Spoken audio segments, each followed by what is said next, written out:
The fireworks started like normal, booming over the lake. But at 9:06, something rose with the next flare. Not fire, not smoke. A shape, long, pale, and hovering. It didn't explode. It opened its eyes. The sound cut out. The crowd froze. Mid-cheer, mid-breath, like time itself held its breath. Then the lake started boiling, and the shape whispered something into everyone's mind. Not words, just want, hunger.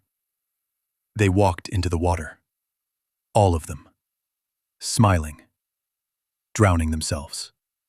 I was the only one who ran. Now, every night, the stars vanish by 9:06. And I think it marked me, because it's getting closer every night.